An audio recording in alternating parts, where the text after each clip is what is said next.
He was referring to himself when he said that. Did he discuss the resurrection with anybody? He had several discussions about the resurrection with the Sadducees, didn't he? Because the Sadducees didn't believe in the resurrection.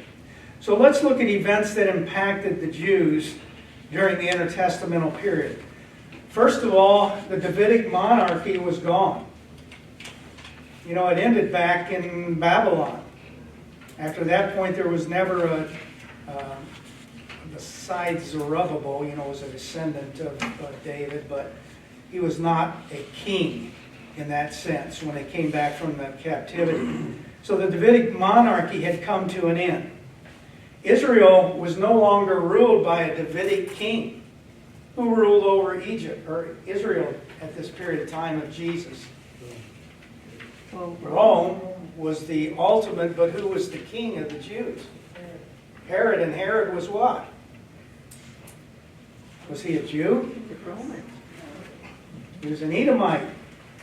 So they had an Edomite king ruling over them under the authority of Caesar.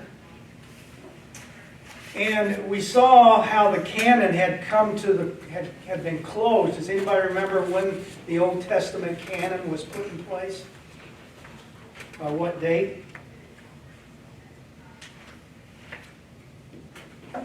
Around 400 BC. Ezra. Ezra and the scribes that worked with him were the ones that put according to the histories, put the Old Testament in the form that we have it today. Another thing that you find is that the Second Temple, Solomon's Temple, had great significance to the Jewish people. Very significant to them. All their life was centered around that temple. But the Second Temple that was built after they came back from Babylon never had the same significance that Solomon's Temple did. In contrast, more and more people moved away from the temple. What allowed them to do that?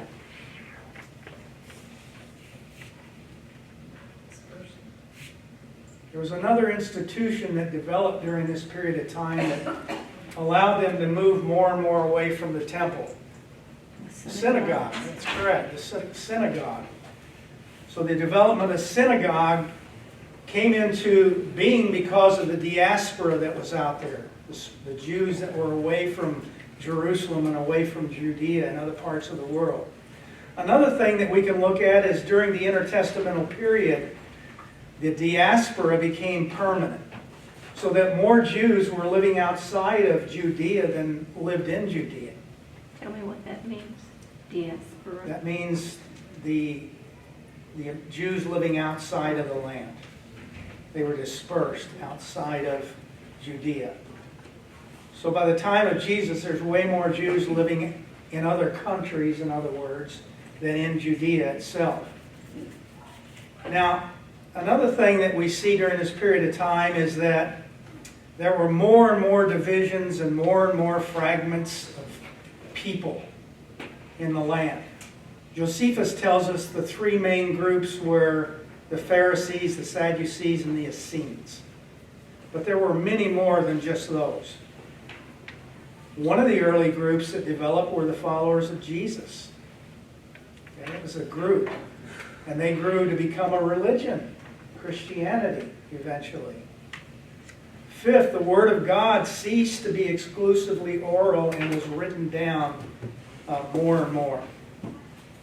And lastly, the Second Temple period was a time of unprecedented intellectual creativity, theological exploration, and literary productivity.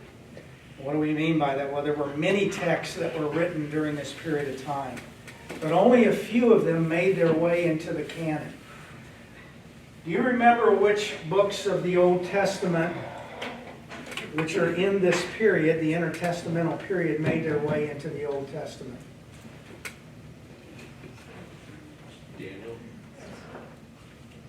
Daniel's kind of half in and half out, but you could say that's one of them. Malachi is one. Ezra. Who do you often think about when you think of Ezra? Nehemiah. Ezra and Nehemiah were books that were written during the Second Temple period. Jeremiah. Now, Jeremiah was before the Babylonian captivity. Okay? So you had those. You had Ezra, Nehemiah. You had the three prophets that came after they returned from exile, which were Haggai, Zechariah, and Malachi. And you also had a fifth book that was written during this period of time that made it into the Bible. Habakkuk. He was one of the Old Testament prophets.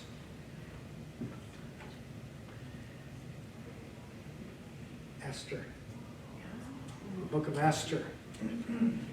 The book of Esther had a hard time making it into the Bible. You know why? God's not mentioned. Never mentioned the name of God in that whole book. Not one time. So it had a hard time making it in. So if you look at the Judaism of Jesus, it's not Old Testament Judaism. It's completely different. If you look at it, you can't understand it by looking at the Old Testament Judaism because of all these things we've studied during these weeks. So to understand the context of Judaism at the time of Jesus, we need to read and understand these works that were written during this period of time.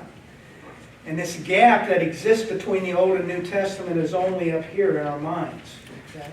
This was a continual period of time that the Jews lived through that impacted their views of how they looked at the world, Messiah, God, everything. So there's no gap in history, religion, or the literature of ancient Israel. So there were two main types of books that were written during this period of time. Yes? I was just thinking about the United States and its 200-year history, how things have changed. Nothing stood still, and things that we thought were right are now wrong, and it would be the same thing. It's just your living history of your timeline. That's a good example how things change over time Yeah. because of events and circumstances and geopolitical events. All of that goes into it. So they were going through this, and this period was a period of great turmoil for the Jews, as we've seen. But if we look at the two main types of books that were written during this period of time, the first is called the Apocrypha. Has anybody ever heard of the Apocrypha? Okay, several of you have. Does anybody know what Apocrypha means? It means hidden. So these are the hidden texts. Okay. Now the question is, why are they called the hidden text? Because they believed, the Jews believed that they were probably written for some future generation.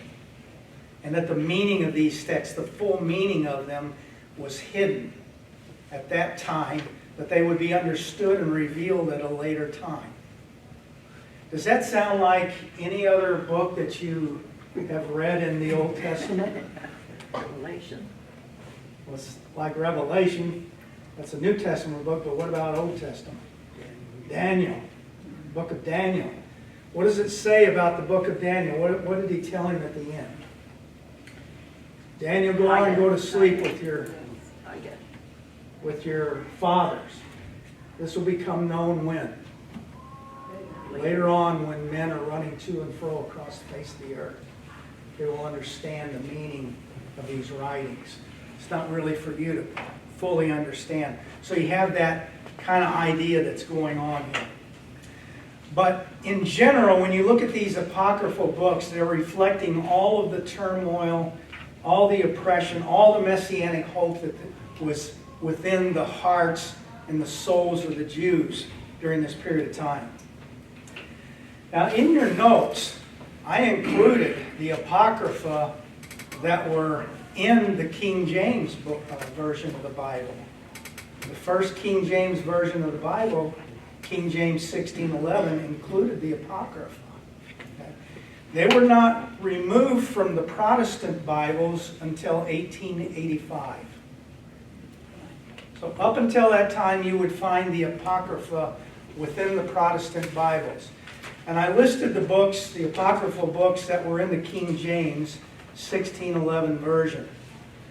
And it was 1st and 2nd Esdras, Ezra, okay.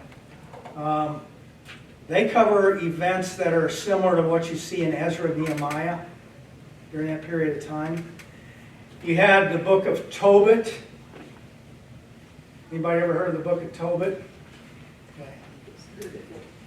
The book of Judith. Judith is a book that's very similar to the Old Testament story of Deborah. Remember the story of Deborah, the judges? They killed the general, drove a spike through his head. Judith cuts the Assyrian general's head off. So it's similar in nature to the story of one of the judges. Then you have the additions to Esther. What do you think the additions to Esther might be about? Well, after it ends, it probably tells how the kingdom was established or something, I mean. It tries to correct the problem that I just mentioned a while ago. The fact that God is not mentioned at all in the book of Esther. In the book of the additions to Esther, you find the name of Yahweh mentioned 50 times. So it's an attempt to alleviate that problem that caused Esther a problem of getting into the canon because it didn't contain the name of God. Then you have the Wisdom of Solomon and Ecclesiasticus. Just looking at those names, what type of books do you think those are? More Proverbs. Like Proverbs, Ecclesiastes. That's what you find in those particular books. Then there's the letter of Jeremiah. And this is supposed to be a letter that Jeremiah wrote to the Jews in Babylon during the captivity, warning them not to fall into idolatry. Okay. You have the prayer of Azariah. Does anybody remember who Azariah was? He was the father of Aaron. A little bit further back. Great-grandfather. Good guess. Remember the 3 Hebrew children? Azariah was one of the 3 Hebrew children. It was a Hebrew name. Okay. And this is a prayer that it purports to be one of the prayer that he prayed while they were in the midst of the fire. Okay. And then you have the prayer of Manasseh. Now, who was Manasseh?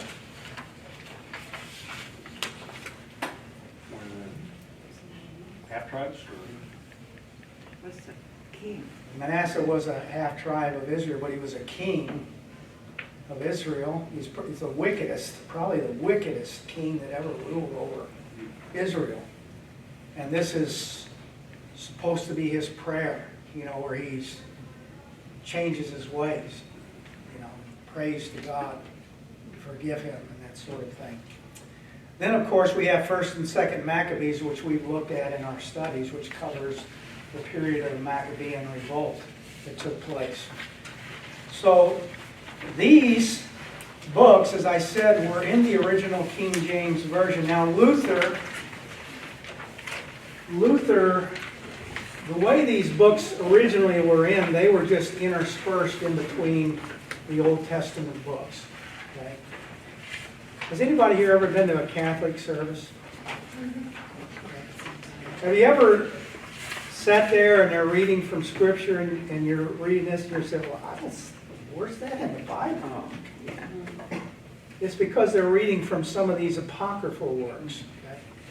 Okay? The Catholic Bible includes many of these books, and they were declared to be canonical by Roman Catholicism. The Greek Orthodox considered them canonical as well. That was done in the Council of Trent in the year 1545. They were considered to be inspired text. So you will find them quoted and read in the Catholic services. You do not find that in the Protestant services because we do not consider them to be canonical. Luther, the way it was, is, as I said, they were in the text, interspersed in there between the different books. Luther decided, no, it shouldn't be like that, so he put them in between the Old and the New Testament. So in the King James 1611, you would find the Old Testament, the Apocrypha, and then the New Testament. He considered them non-canonical, okay, but worthy to be read and to be studied to understand, what was behind the thinking of Judaism at the time of Jesus, etc. So if you look in your notes there are 4 types of apocryphal books. First one is historical, and that would be 1st and 2nd Esdras, 1st and 2nd Maccabees, the letter of Jeremiah. The second type is romantical. That would be Tobit, Judith, Esther, Susanna, Bel and the Dragon. Bel and the Dragon, by the way, I didn't cover that. That's an addition to the book of Daniel, in which Daniel, I don't have time to get into it. You have to read it yourself. It's an interesting story where Daniel proves that the priests in Babylon were deceiving the king. Okay, Bel was a dragon god. Okay, so it has to do with all of that. The third type is philosophical, and that's the Wisdom of Solomon and Ecclesiasticus. These works are similar to the book of Proverbs. And the fourth type is devotional, and that would be like the prayer of Azariah and the prayer of Manasseh. So those are the apocryphal books. But there was another type of books called the pseudepigrapha. Yes? In the apocryphal books, they were not canonical. You mentioned the Council of Trent. Were they the ones that determined which ones were and which were not? No, the canon was in place long before that. Okay. But these particular books were always disputed. But the Catholic Church, in essence, declared them as inspired at the Council of Trent in 1545. And they were included in Protestant Bibles, as I said, up until 1885, when they were removed. Never considered to be canonical, okay?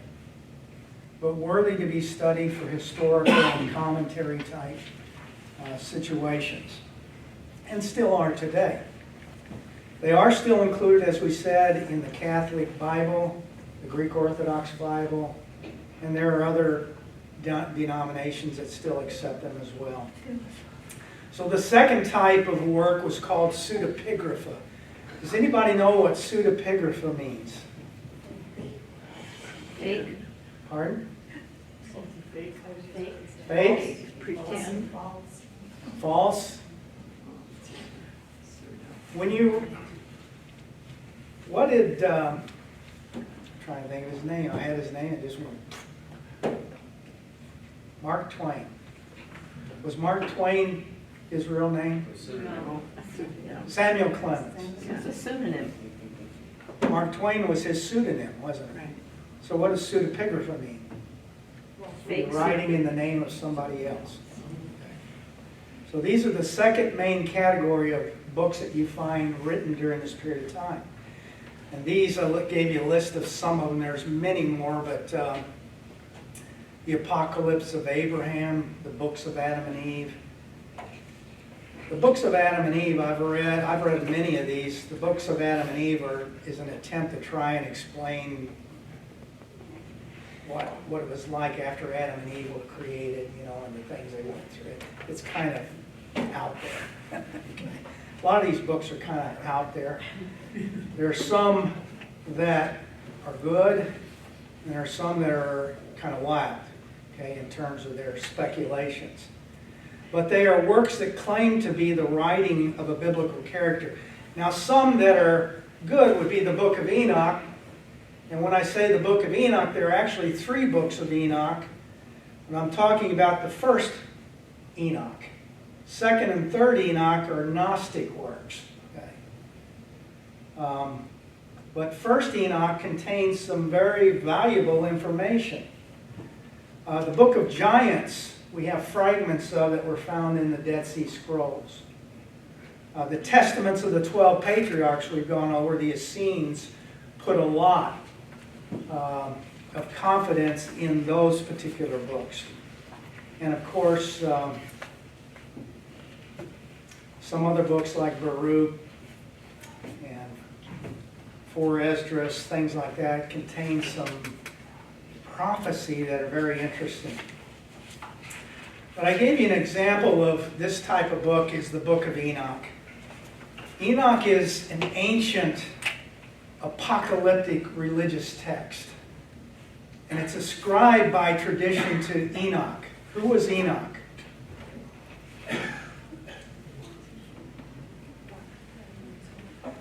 Seventh from Adam. What's unique about Enoch? He didn't die. The Bible says that God took him. Sort of like raptured him. Okay? He was taken away. Enoch contains material that's very unique in terms of origins of demons and Nephilim, the giants. It talks about why some of the angels fell from heaven. And it explains why the Genesis flood was morally necessary. Okay? And it gives you an exposition of the 1,000-year reign of Christ, or the Messiah that will happen in the future.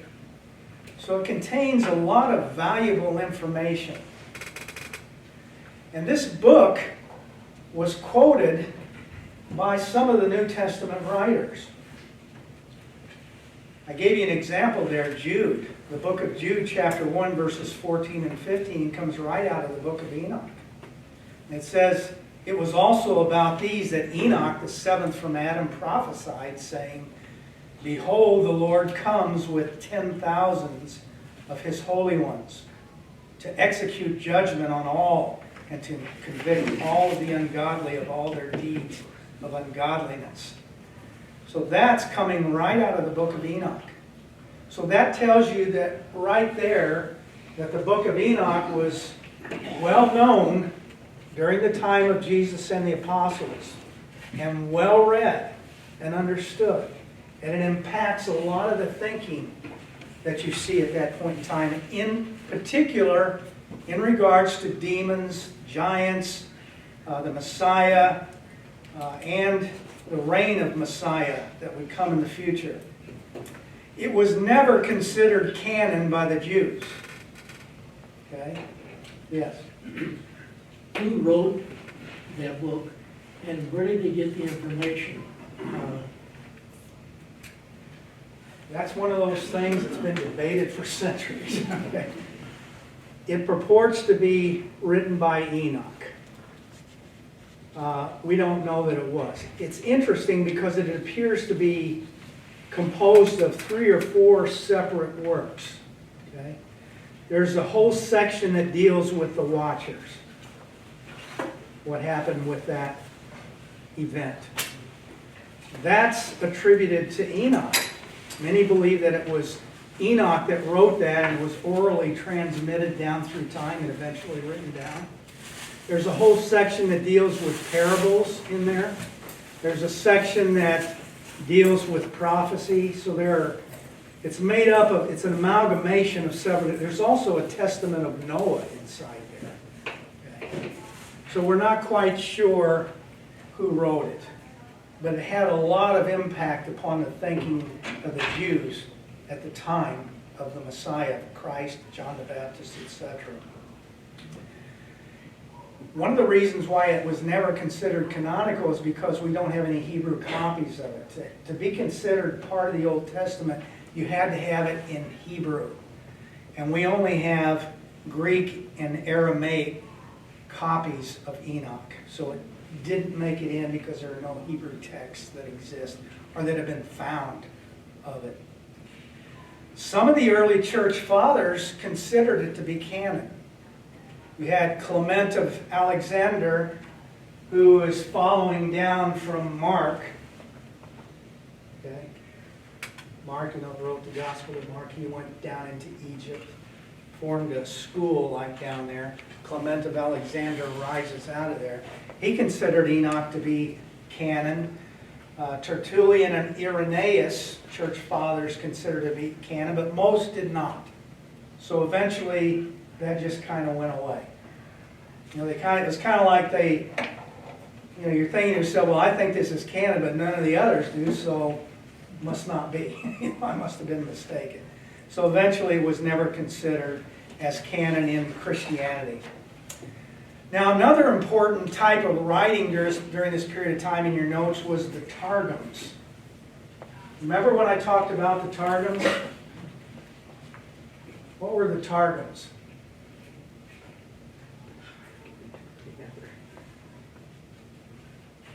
Remember Ezra? When the Jews came back from the exile, Ezra brought all of the Jewish people there together, and he began to read from them from the Torah, the law. But there was a problem. What was it? The people couldn't understand what he was saying because they lost the ability to speak and read and write Hebrew during the Babylonian exile.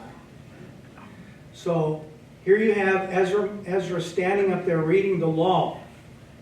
And they had scribes and Levites that were out among the people that were hearing this, and they were translating what Ezra was saying from Hebrew into Aramaic so the people could understand, and commenting on what was being read. Okay? So the Targums are the Aramaic translation of the Hebrew Old Testament. They're also commentaries. So in your notes, they are the authorized translations and commentary on the Hebrew Pentateuch into Aramaic. And they are the earliest translations that we have. They're even earlier than the Septuagint. Remember, the Septuagint is the Greek translation from the Hebrew Old Testament. That was done about 250 to 300 BC. The Aramaic Targums were translated as early as 500 BC. So they're earlier than even the Greek Septuagint. They still exist. Nobody ever reads them, but they're there. Interesting. Now there is a worldview and theme which is embedded in all of this literature that you find during this period of time, and that's apocalypticism. Does anybody know what apocalypticism is? Can you think of any books in the Bible that are apocalyptic? Revelations, it's called the Apocalypse of John. The Revelation of John. Can you think of an Old Testament book that's apocalyptic? Daniel. Daniel in the Old Testament. Revelation in the New Testament. This is a worldview, and it's a type of literature that developed within Judaism during the Second Temple period. I gave you some other examples of apocalyptic texts there. 1st and 2nd Enoch, Daniel, Jubilees, Testament of Moses, 4 Ezra, the Apocalypse of Abraham, Testament of Abraham. These are some apocalyptic texts. And this worldview was prominent among early Christians, even Jesus himself. Barry, Yes. when you say it's a worldview, what's it? I guess I'm not clear on what apocalyptic worldview is. Does that just mean that things are going to be destroyed, or is it a pessimistic view of the world? That's all wrapped up in it. I'm going to get into that in just a second here, but Okay. it is a worldview, and it's dealing with those things. Okay. Okay. So one of the hallmarks, as he just mentioned, is that of apocalypticism is that we are living in the end times. That the end times are upon us. And that God is soon going to act. Okay? He's soon going to act in the world to punish the wicked and reward the righteous. So that's all part of apocalypticism. You find that in Daniel, don't you? You find it in Revelation. God is soon going to act. He's going to judge the wicked and reward the righteous. Yes. You find it in Genesis too, right? With Noah. What Yes. he did. It was the end of the world. Right. So all of that is wrapped up in it. And this carried a great significance to the Jews at this time because of what they had gone through.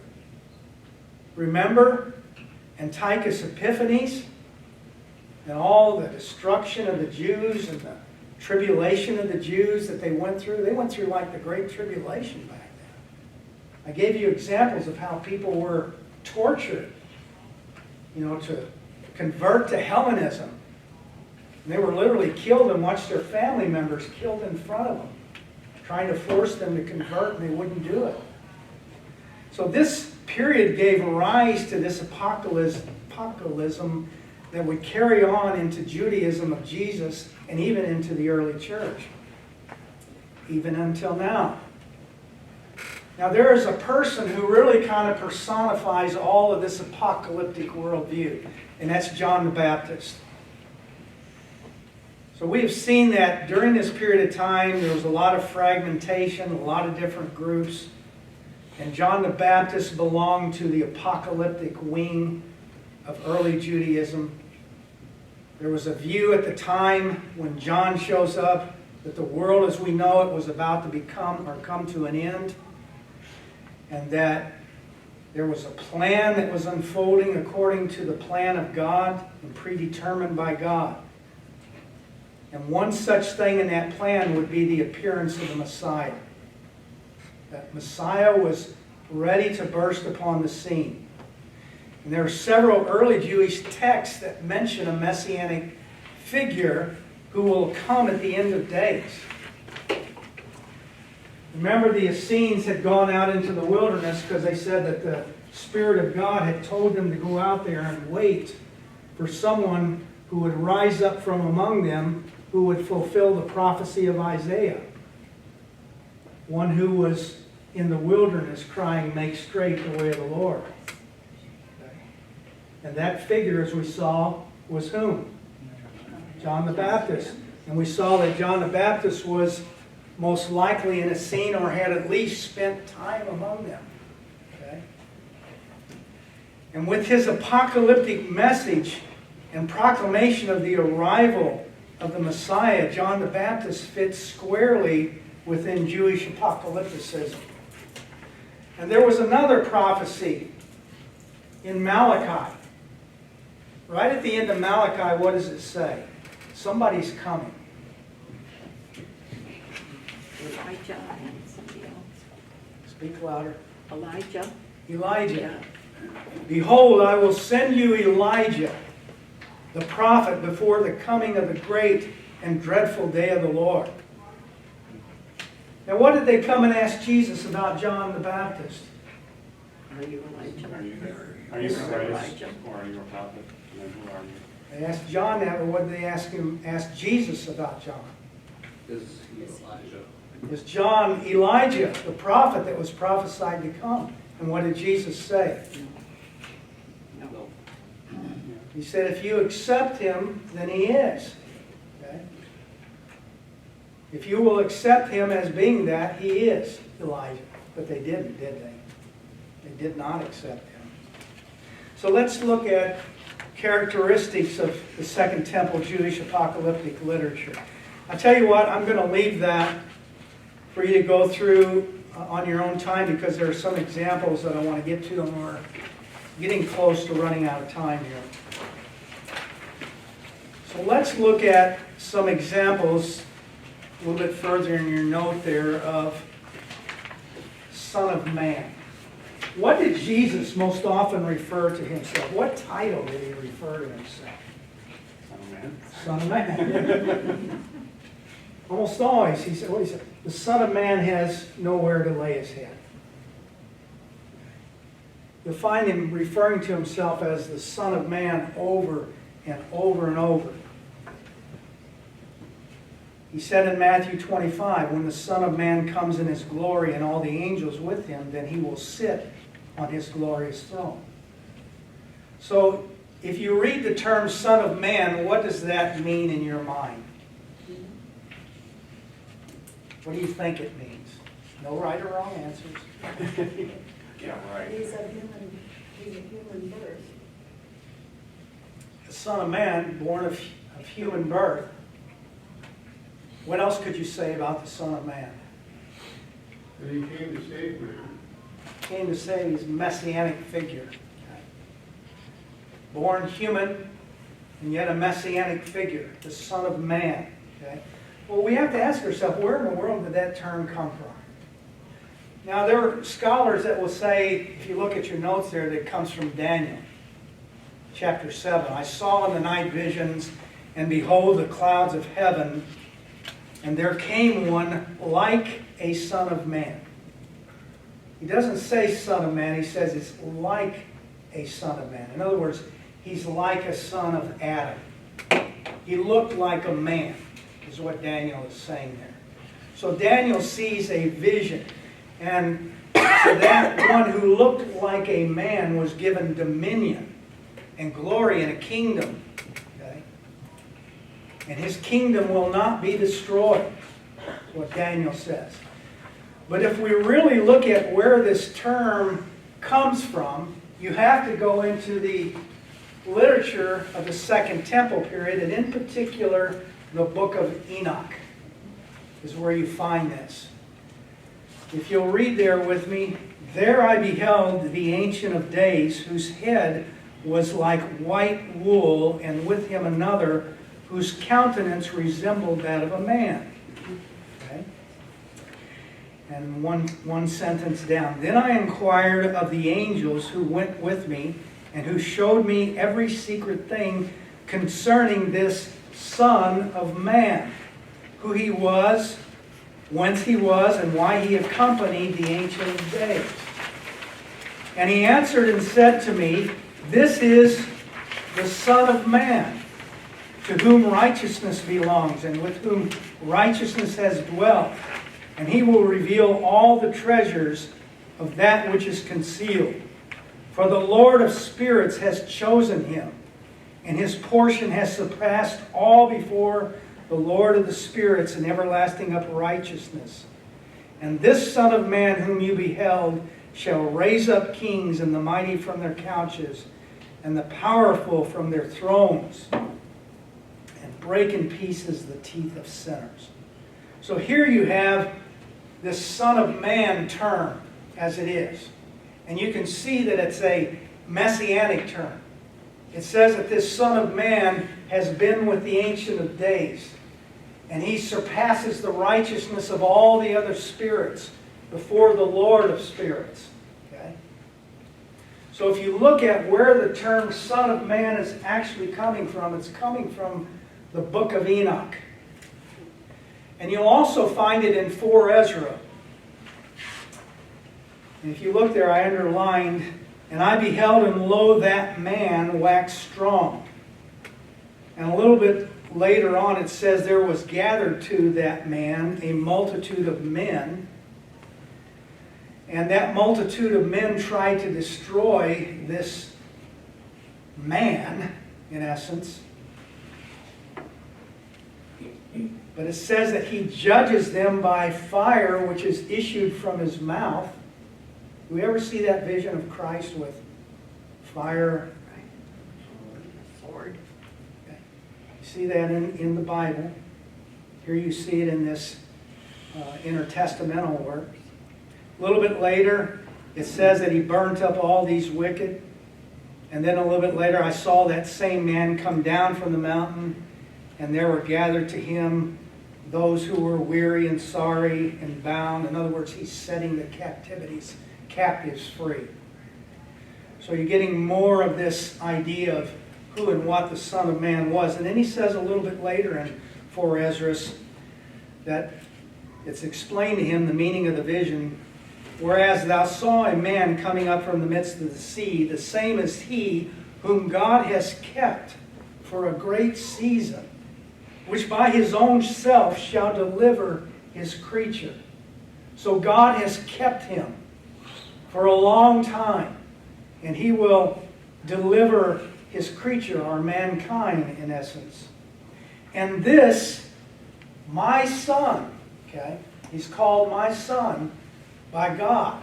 This my son shall rebuke the wicked inventions of those nations, which for their wicked life are fallen into tempest. So that's where that messianic term, the Son of Man, is coming from.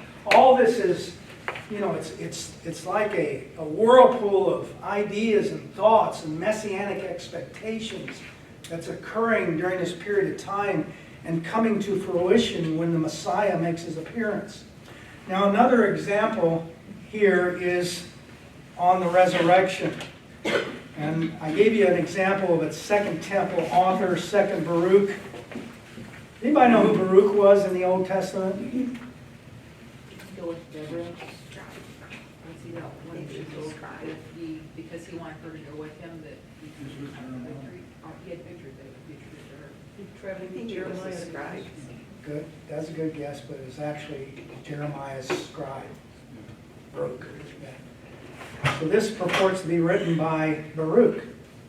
And it says, it's explaining to him the resurrection. It says, look a little bit down there a little bit further. It shall make no, in other words, in the resurrection, God is speaking, I shall make no change in their form. But as the earth has received them, so shall it restore them. And as I delivered them unto the earth, so shall it raise them. For then it will be necessary to show the living that the dead have come to life again, and that those who had departed have returned again. Let's stop there for a second. When Jesus was raised from the dead, what happened? Graves are open. Graves were opened and people came out of their tombs. And did the people recognize him? Yeah, they recognize. So it's similar to what's being said here. Okay. For the aspect of those who now act wickedly shall become worse than it is. Also the glory of those who have now been justified in my law, their splendor shall be glorified in changes. And the form of their face shall be turned into light of their beauty, that they may be able to acquire and receive the world, which does not die, which is then promised to them. They shall respectively be transformed, the latter into the splendor of angels. So what we see here is that, according to Baruch here, the dead will be resurrected into their old human body. In other words, it'll look like this one. Then they will be gradually transformed into light and splendor.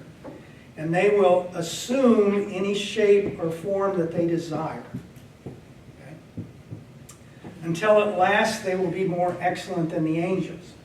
Now there's another Second Temple writer that writes about the resurrection, and that's the Apostle Paul.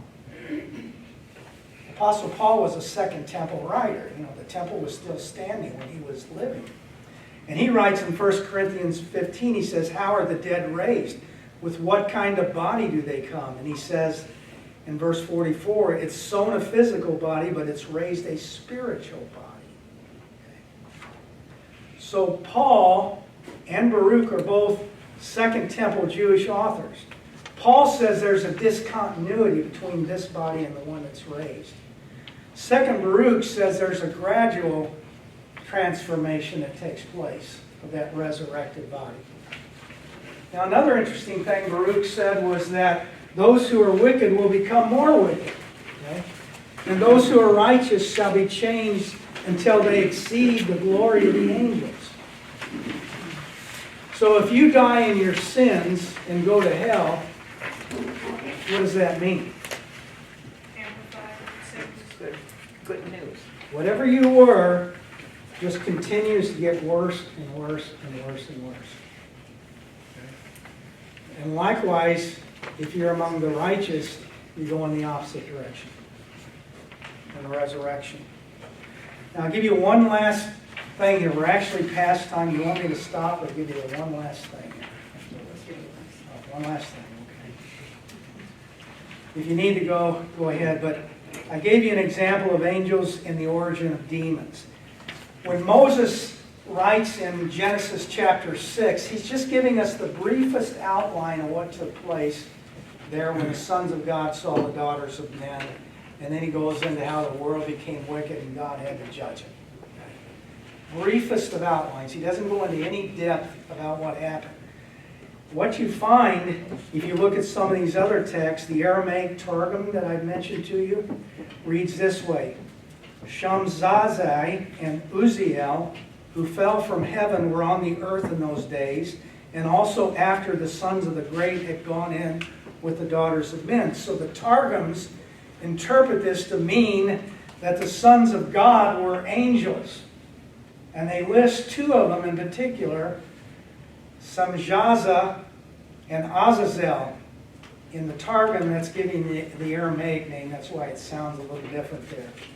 So these were not men who were, taking human wives, or the sons of Seth taking the wives of Cain. These were angelic beings who came down and took human women. And then we read in Enoch chapter 6, 1 through 6, and it came to pass when the children of men had multiplied that in those days were born unto them beautiful and comely daughters. And the angels, the children of heaven, saw and lusted after them and said to one another, Come, let us choose wives from among the children of men, and beget us children. And Semjaza, who was their leader, said unto them, in other words, Semjaza makes a pact. There were 200 of these watcher angels who came down. If we read a little bit further, they came down upon Mount Hermon. And they had a leader whose name was Semjaza, a watcher angel who was the leader of the 200 angels. And he said, look, what we're about to do, I'm not going to be the fall guy for this. You make a pact with me that we're all in this together, which they did. And then they took these human females, they had children born to them who became the giants. Okay? Is what Enoch tells us. And why did that happen? What was the purpose of that? Why did they do that? To destroy the lineage. To destroy the genetic lineage of Messiah. Because these beings that were born to the giants and human women, in Enoch, God calls them bastard spirits. They were never meant to be. Okay? And he says they're going to be destroyed because of that. And then if you read in Enoch chapter 10, verse 8, we're told about Azazel. And the whole earth has been corrupted through the works that were taught by Azazel, to ascribe to him all sin. Azazel is the one who came and taught humans all that knowledge that you see in Genesis. The Cainites, that developed the knowledge of working with metal and all these other things. That was taught to them by the angel Azazel, among other things. Corrupted religion, all of that. So Azazel, as we saw in the Targums, it was Semjaza and Azazel, the two head angels that were the dudes that were in charge of these group of angels that did these things. If you let me ask you this question: where does evil come from? Evil. On earth today, where does it come from? Satan. It came from Satan Rebellion against God. in the garden. Right? If you asked a Jew where it came from, they would tell you it came from the Watchers. The Watchers. If you asked a Jew during this period of time, they would say evil came from the Watchers when they corrupted the earth. They would give you three falls: Eden, the Watchers, and Babel. Okay? That's how the earth became corrupted. And lastly, you want to know where demons came from? I'm not going to read it, but I got it in your notes there. 1 Enoch 15, 8 through 12. These giants that resulted from the union of these watcher angels and human women, if you read about them in the book of Giants and some of these other texts, Jubilees, Jasher, Enoch, you'll find that they were said to have corrupted the whole earth. They were filled with lust, terrible lust. They destroyed each other. God destroys them. They are condemned by God because they are creatures of the earth. They were never meant to be. God condemned them to wander the face of the earth. These were the demonic spirits. So when you see demons, you see a person who's demon possessed, what do you typically see? Terrible, perverted, lustful type behavior coming from the demon. Okay? It's what these demonic giants were like. But now they don't have a body to fulfill those lusts, so they try and inhabit a person. So you find that explained in the book of Daniel. So again, a lot of these works, as we end here our studies these past 8 weeks, a lot of these works are commentaries historically explaining many of the things that you see in the New Testament that you don't get if you just look at the Old Testament. So may the Lord bless. Yes. This is a crazy question. No questions, I please. would assume that the demon angels, is that what you call them, had the same mechanism to become pregnant as humans do. So could they create other demons from each other? Like, They created other giants. I don't mean with the human race, but with their own kind. They did not have that ability now because they don't have the No, I mean bodies. in the past. They don't have the bodies. In the past, because they were on the earth, they did procreate with That's each what other. we're trying to say, They yeah. created other giants, yes. What were the giants they created demonized? Yes. They were all All of them. of them. Was that part of God's instruction to the Jews on their wanderings to destroy the tribes that were demonic? Yes. Also, remember Paul in the New Testament says that a woman, a wife, should be under the authority of her husband. This has to do with that section about head coverings, which if I told you what was really behind that, it would blow your minds. Okay. But I'm not going to do that. But Paul talks about the head coverings in, I think it's Corinthians, and he says that a wife should be under the authority because of the angels.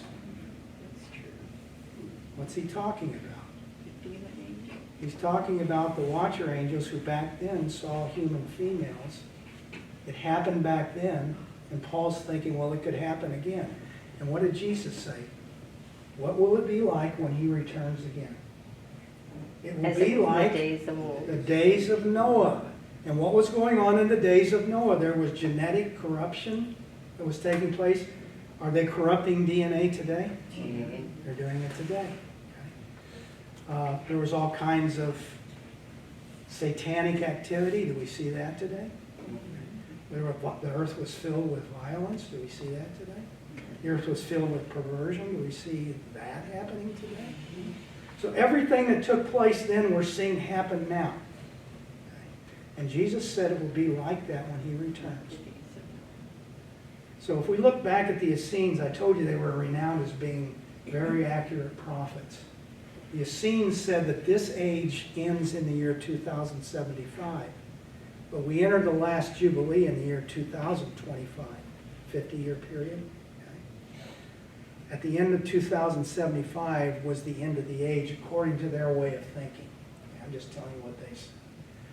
Jesus came at the end of the age of Torah during that last Jubilee. So is it possible as we enter into this Jubilee that the Essenes said would be the last Jubilee, that Jesus will return during this next 50-year period? I don't know. We'll see. May the Lord bless you and keep you. Make his face and shine upon you. Amen.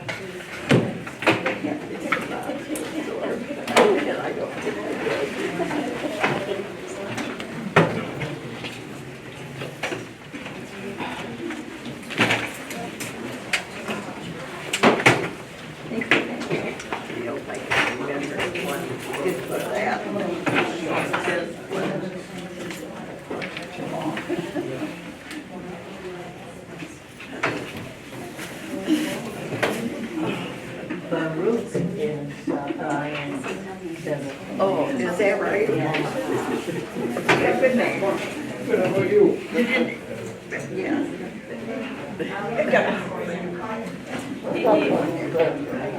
So, you have What's